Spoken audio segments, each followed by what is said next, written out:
Bom, então, hoje a gente começa esse seminário de 2 dias só. Eu queria agradecer ao VAC pelo convite, pela parceria. Eu vou falar um pouquinho rapidamente do histórico do nosso trabalho junto, ao CCBB, né, a equipe dos pesquisadores em disciplinar que trabalhou agora durante as férias, o tempo todo, para conseguir estar aqui e produzir outras coisas que a gente vai falar daqui a pouco. Dizer que o grupo de pesquisa é um grupo de pesquisa que vem tentando atuar em rede com diversos atores heterogêneos aí da sociedade, desde movimentos sociais, ativistas, até Ministério Público, outros grupos de pesquisa. Então a gente tem tentado experimentar métodos e processos de investigação acadêmica um pouco mais envolvidos com o cotidiano e com a vida real. Eu acho que isso também não é, vamos dizer assim, o protagonismo do grupo. A gente tem diversos grupos na UFMG trabalhando nessa direção e nesse sentido. Eu acho que a UFMG tem um destaque nacional hoje e é muito um prazer ter a Cláudia aqui e a Maria Fernanda, que são professoras que já atuam, e a Marcela também, né, professora de disciplinar nesse sentido.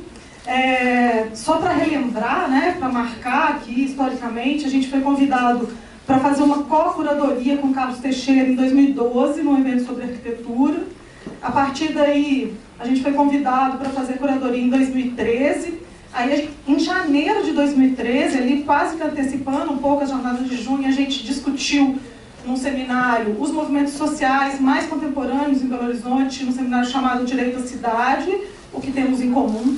Depois, em fevereiro de 2014, a gente fez um seminário também com vários workshops, convidados internacionais, quando a gente tinha dinheiro, porque, né, as vacas vão ficando bem magrinhas, cartografias biopotentes. Depois, em 2015, a gente também fez um seminário Tecnopolíticas, Democracia e Urbanismo Tático, também com convidados internacionais, nacionais de diversos lugares do Brasil. Em 2016, ano passado, a gente fez um seminário linkado com um workshop com os movimentos sociais, chamado Natureza Urbana e Produção do Comum. A gente teve convidados aí de outros lugares do Brasil, do Ocupa Estelita, do Parque Augusto. Eu queria inclusive citar que a gente tem dois, não pode falar representante nem líder, mas 2 ativistas muito importantes para lutas urbanas em São Paulo, do Parque Augusto, aqui presente. É um luxo tê-los aqui com a gente de novo, como ouvintes, né, e participantes. E aí, esse ano, então, a gente vai discutir a razão neoliberal ataca o território, gentrificação e recolonização do espaço, que foi pensado, assim, mesmo em caráter de urgência, né, numa situação de golpe no Brasil. E se a gente já achava que o neoliberalismo estava aí, já vinha denunciando isso há muito tempo, agora a gente sabe como ele vai arrombar a porta de várias formas do país, os nossos direitos, etc. E aí eu acho que hoje a gente começa por uma pauta muito importante para as lutas e que não vem sendo muito trabalhada no Brasil, cruzando o território e a questão da mulher e do feminismo. Então a gente achou que era importante a gente inaugurar essa discussão. E a gente tem na mesa também a Natália, que é uma pesquisadora que entrou há pouco tempo no grupo e que está aí, a gente está tentando lançar nesse seminário uma frente de atuação do grupo de pesquisa, feminismos, e aí a gente vai falar um pouquinho dessas coisas. Para fechar, vou dar 3 informes. Então, a gente lança hoje também, a Natália é jornalista e ela é editora de um blog chamado Em Debate, que o Disciplinar lança. Estão todos convidados a publicar textos, artigos rápidos, mais jornalísticos, mais diretos nesse blog. A gente também convida os alunos da UFMG que quiserem fazer a Uni 009, chamada Cartografias Emergentes, uma disciplina que a gente está abrindo para a universidade inteira, que a ideia é trabalhar com 2 pautas importantes. Uma do feminismo, mais precisamente Isidora, e a outra sobre Rio Doce, também com uma outra pesquisadora do grupo. Eu e Marcela vamos ministrar essa disciplina. E a terceira coisa é que a gente também está lançando essa semana, na rede, 2 números da revista Indisciplinar, que é uma revista acadêmica, que abre chamada para textos acadêmicos e com uma seleção bastante rigorosa. A gente lança, então, 2 números agora, Indisciplinar número 2 e número 3. O tema delas era para ser uma revista só, a gente fez uma chamada para discutir cartografia, ativismo, vamos dizer, ativismo universitário, acadêmico, etc. E acabou que a gente recebeu muito texto. Então a gente resolveu fazer 2 revistas. E a gente já vai também, brevemente, já faço aqui um convite, antecipando os temas, lançar a chamada para a revista disciplinar 4 e 5, que o primeiro vai ter a ver com artivismo, então tem tudo a ver com o Verão Arte Contemporânea, esses cruzamentos de arte, militância política, movimentos sociais, ativismo, etc. E o outro número que a gente vai lançar junto, a chamada sobre financiarização, seja do território, mas também da vida, que também tem muito a ver com esse seminário. É isso, obrigado, um seminário a todos, amanhã a gente está de volta.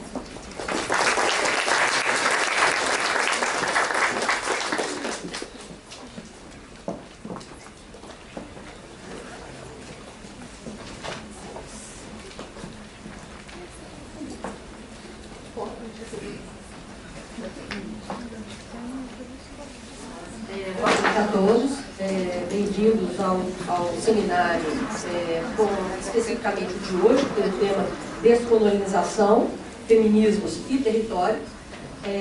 A ordem da nossa apresentação vai ser primeiro a professora Maria Fernanda Salcedo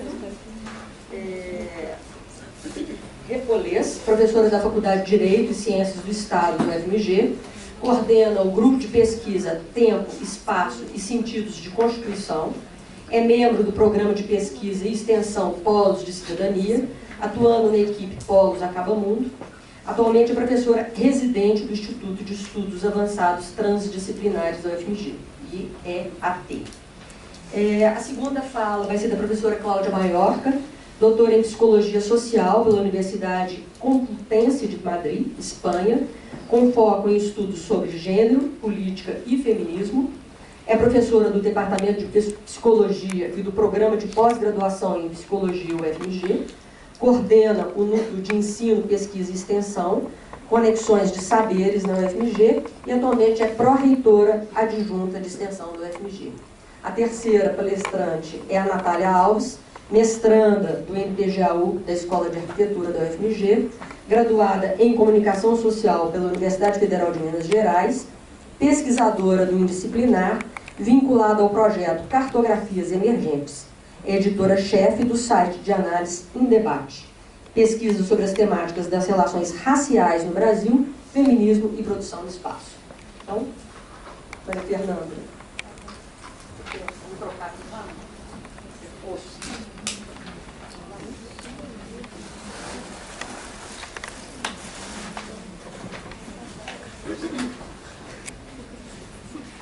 Bom, boa noite a todas.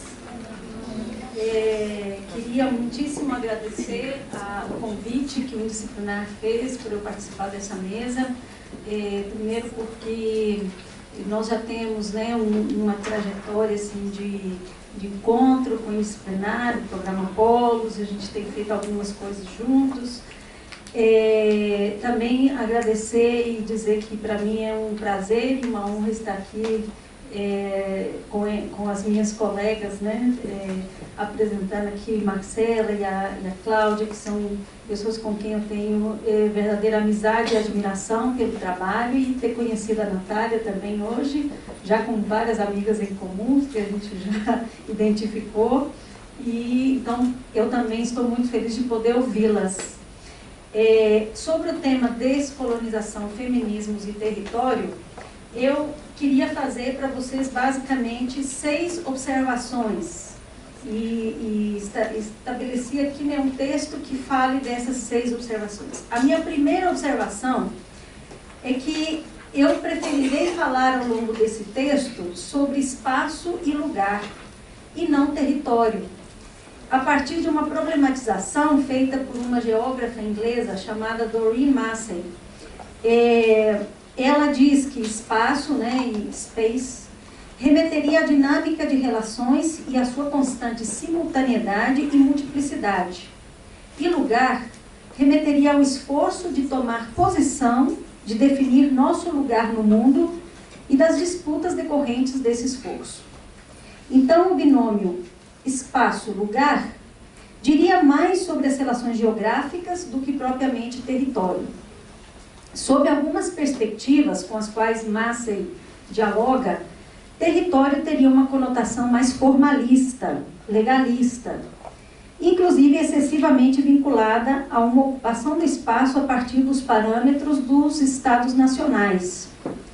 Por isso mesmo, o território poderia dar uma falsa impressão de que o espaço e o lugar são estáticos, quando de fato eles são dinâmicos, tentando desconsiderar as relações sociais a eles inerentes. Claro que o conceito de território também está em disputa, e não todas as concepções de território correspondem necessariamente a esta crítica. Mas eu vou assumir a crítica aqui em virtude do meu lugar de fala, que é o lugar do direito, porque eu acho que essa concepção de território é a concepção corrente e hegemônica no direito.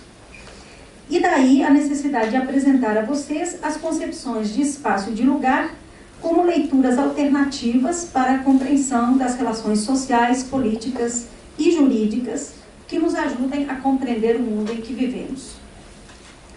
A minha segunda observação é que a nossa noção de espaço afeta a nossa noção de gênero e vice-versa. Também o gênero influencia como vemos e construímos o espaço. Então, quando a proposta do painel é feminismos e território, isso certamente lança-nos para alguns questionamentos. As relações de gênero variam no espaço? Por exemplo, no sentido de que o masculino e o feminino em um lugar não o é em outro? Ou ainda que dentro de um mesmo espaço local existem variações? Pensamos que existem variações, e elas reforçam a ideia de que a desigualdade de gêneros é algo construído socialmente, e não fruto de diferenças naturais ou biológicas. Este será o esforço, ou um dos esforços, que faremos ao longo desta apresentação. Explicar por que consideramos que as diferenças de gênero e a construção de nós mesmas como pessoas com gênero influenciam o modo como empreendemos certas lutas, inclusive lutas sobre a definição de gênero. Podemos questionar, a partir de exemplos das pesquisas de Doreen Massey, se cidades de base industrial que empregaram mulheres como mão de obra, ou cidades universitárias que aumentaram a escolaridade média de seus cidadãos, tornaram-se também lugares em que movimentos de mulheres se expandiram com mais rapidez? Esse fenômeno está restrito a características locais ou pode ser expandido em outros níveis, por exemplo, nacional ou internacionalmente? Noções de espaço e lugar nos permitem ter pistas de como responder a essas perguntas, pois uma reivindicação de direitos muito bem sucedida localmente pode assumir outras nuances quando tenta se expandir nacionalmente. Pode ser mobilizadora em algumas partes de um país e pouco em outras. Ou pode acontecer o contrário. Uma reivindicação de direitos que aparece de maneira muito popular nos discursos mais abstratos, quando levada a casos cotidianos e locais, pode ter uma virada de percepção e de apoio. Assim, espaço, lugar e gênero estão intricados e se mostram variáveis e mergulhados em conflitos e disputas sobre seu sentido, sobre a interpretação que daremos a eles e as práticas que derivaremos desses sentidos e interpretações. Minha terceira observação é que, se vocês aceitarem a minha argumentação até aqui, a de que espaço, lugar e gênero são simultâneos, múltiplos, variáveis e construídos socialmente, cabe uma terceira observação, que é a seguinte: o ser mulher, assumido assim como um M maiúsculo, como uma identidade estática e pronta, como se ao usar essa palavra todos nós soubéssemos do que estamos falando, não parece fazer muito sentido, ou nos levar a lugar algum. A presumível aliança entre mulheres, por serem mulheres, não está dada. Ela tem que ser construída. E mesmo que essa aliança seja possível, ela estará permeada de tensões, disputas e divergências sobre os sentidos que adquire e sobre as práticas que assume. O que me leva a pensar que correntemente usamos o termo identidade para descrever essas alianças, E às vezes assumimos, ao usar essa palavra, algo essencialista, estático e pronto. Por exemplo, quando dissemos movimento de mulheres, movimento feminista, a junção entre feminismos, espaço e lugar, nos mostra que esses movimentos e outras articulações possíveis são dinâmicas e pressupõem a construção de relações. Mais uma vez, se vocês concordarem comigo nesse ponto, então a articulação de identidades, entre aspas, só pode se dar se permeada e atravessada pela política, e me atrevo a dizer aqui pelo direito. Posso dar um bom exemplo a partir das pesquisas de Angela Davis. Ao falar do surgimento do movimento feminista norte-americano no século XIX e no início do século XX, Davis mostra que houve momentos de aliança entre esse e o movimento abolicionista, que fez com que mulheres negras se aproximassem do movimento feminista. Depois, há um antagonismo entre os movimentos que faz com que o movimento feminista se torne abertamente racista. Do outro lado, o movimento abolicionista e depois o movimento antirracismo não encampou plenamente a reivindicação pela igualdade de mulheres negras, que ainda sofriam com machismo dentro das próprias estruturas patriarcais do movimento. Então, mesmo com a existência desses dois importantes movimentos sociais nos Estados Unidos, as mulheres negras e proletárias continuaram sendo subrepresentadas, ou não representadas, ou pior, invisibilizadas e caladas. O que o exemplo reforça é que identidades são dinâmicas e construídas por meio de uma articulação de direito e política. Segue-se a isso que os sentidos e a interpretação que se dá das relações de gênero são variáveis e podem seguir inúmeros rumos, além de estarem mergulhados em conflitos e disputas de sentidos. A quarta observação é que o título do painel nos remete ainda a outras conexões. Ao propor falar sobre descolonização, feminismos e território, o título alude para a interseccionalidade que existe entre gênero, espaço e classe. Isso porque não vamos esquecer que é no interior do debate sobre divisão do trabalho que as relações espaciais entre primeiro e terceiro mundo emergem. As desigualdades regionais, a forma como o desenvolvimento é acentuadamente assimétrico, nos remete à forma como as diferenças de classe também se produzem e se reproduzem geograficamente. Acrescido isso ao fato de que essa assimetria é também de gênero e que o gênero acentua e faz emergir outras nuances a essas desigualdades. De modo que torna-se eventualmente impossível separar a análise desses processos de produção e de reprodução de assimetrias no enorme esforço de aprender a complexidade desses fenômenos. Claro que poderíamos também acrescentar a essa análise interseccional, além do gênero, da classe e do espaço, a racialização dessas relações, de modo que há uma sobreposição de desigualdades.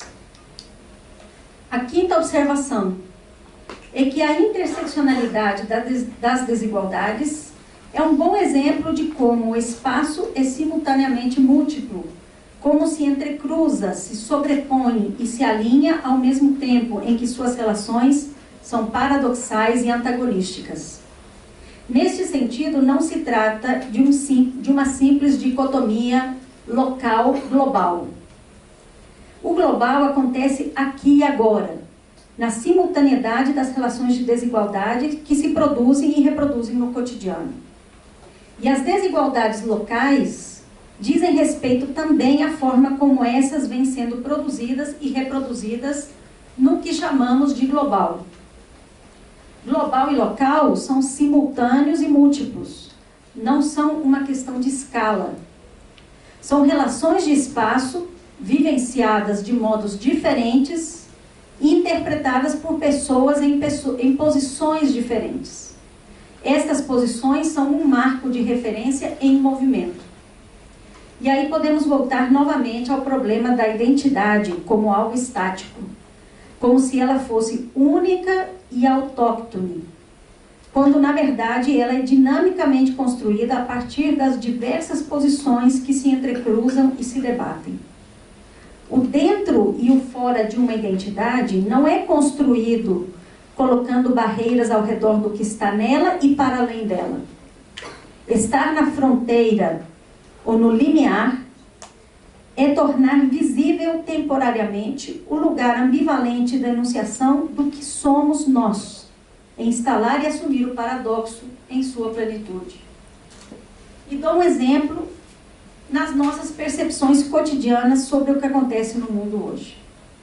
Ao tempo em que no Brasil acontece um golpe de Estado parlamentar, jurídico e midiático com claras conotações sexistas e misóginas, Donald Trump ganha as eleições nos Estados Unidos com um discurso sexista e misógino.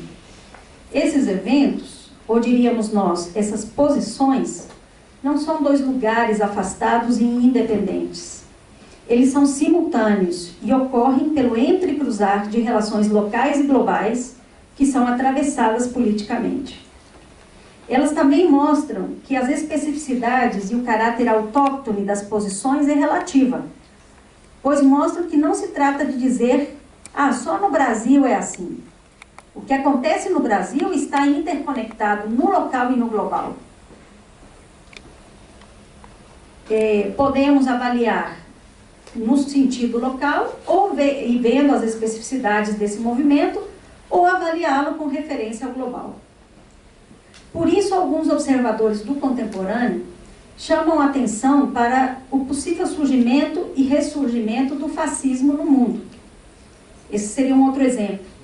Fascismo não no sentido histórico daquilo que aconteceu na década de 30 na Europa, mas também com referência a esse evento histórico. Não no sentido dos ódios produzidos em lugares específicos, mas certamente em referência a eles.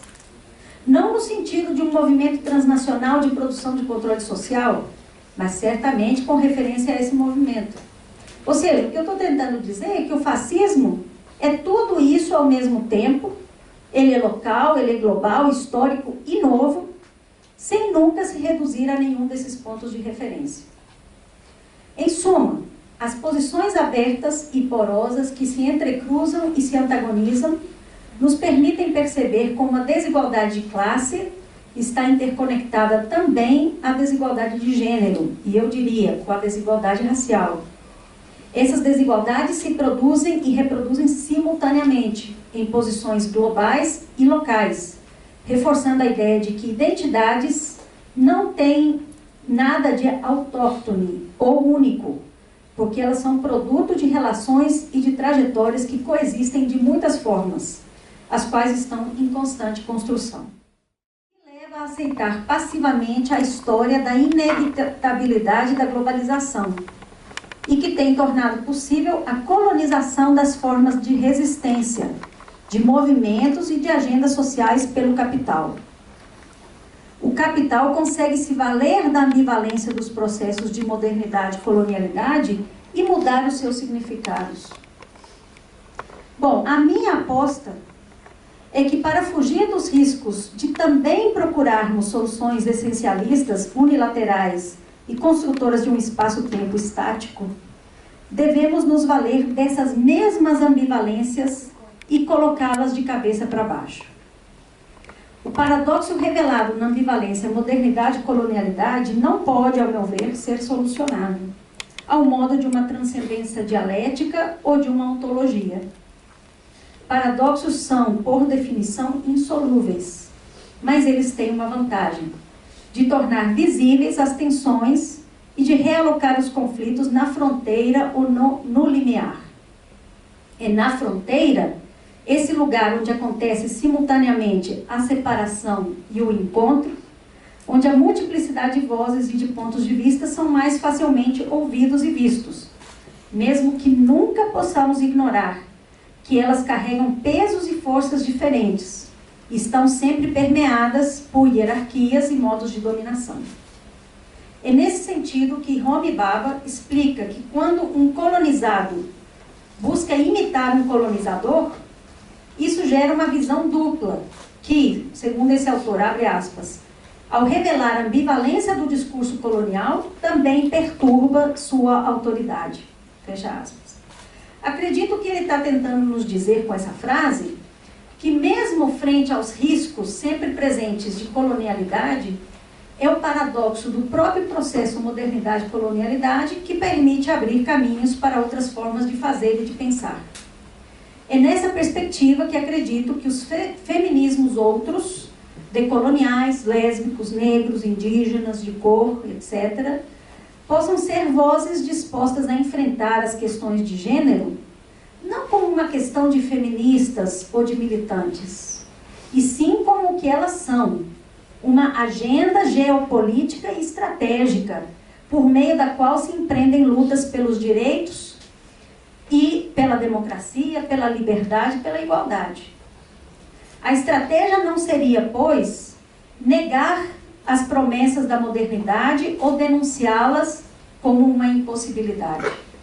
Talvez o caminho no qual a academia e a militância social têm um papel fundamental estaria na explicitação dos paradoxos inerentes a essas promessas, mostrando sempre a ambivalência de suas conquistas e de seus avanços. Bom, muito obrigada.